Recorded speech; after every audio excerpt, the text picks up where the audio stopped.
This is a less technical video on how to wire up a deep well submersible pump. We have a 1.5 horsepower Gould's well pump. It was like the best we could find, or so we think. It's got the control box up here so that it doesn't have all the extra stuff down in the well. And this thing runs on 2,130 watts. It's a 10 amp.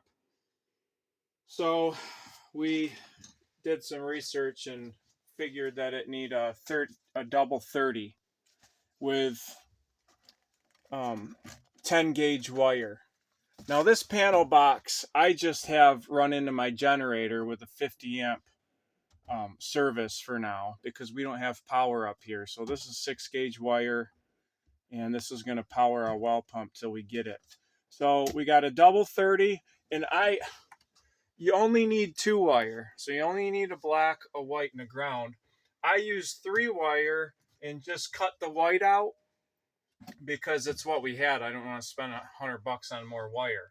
So you need 10-2. So to make it easy, we'll just say the red wire is the white wire.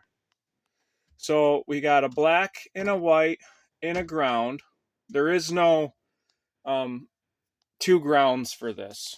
You're only going to be using a black, a white, and a ground. So you got 2 legs of power that's going to go into your pressure switch. Now, look at the underside of this thing and make sure you're holding it right because it's really important.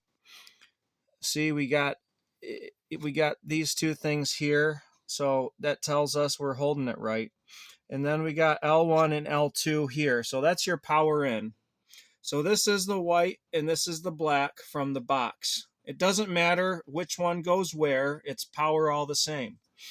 Then right here you got the M for the 2 middle ones. That's power going to your motor.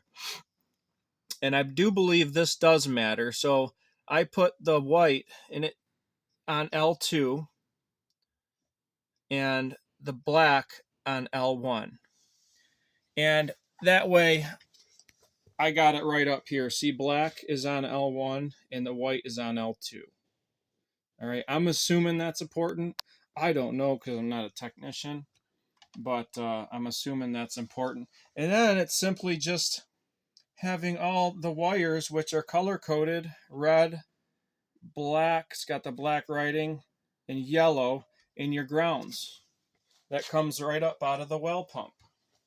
So power from the box to the switch, and from the switch to this computer box here for the pump.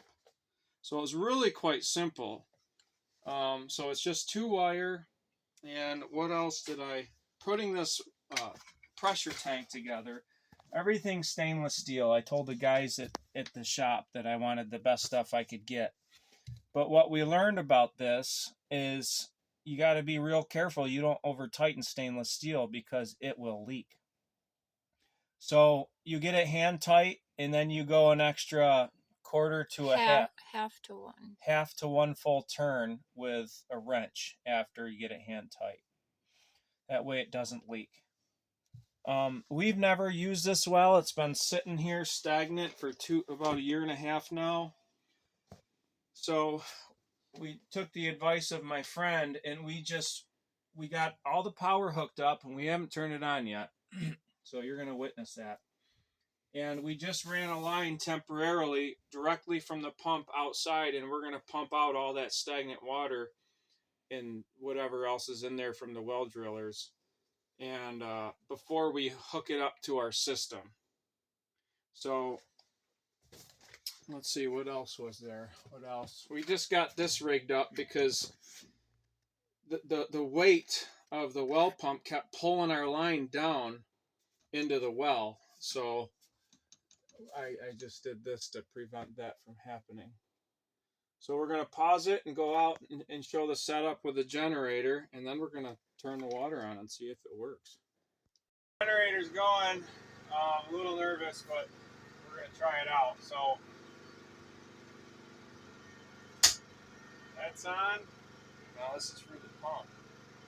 And everything's tight.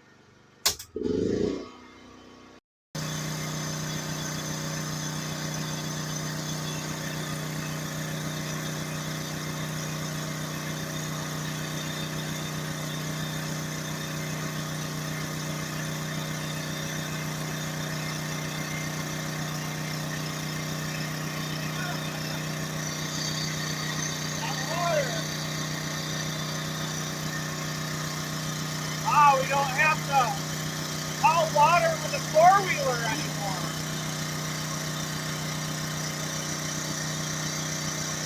No, my buddy said to do this probably about 100 gallons and then put it in a bucket and see if it's clean. And when it starts looking clean, then we're going to shut it off and we're going to hook up the pressure tank. So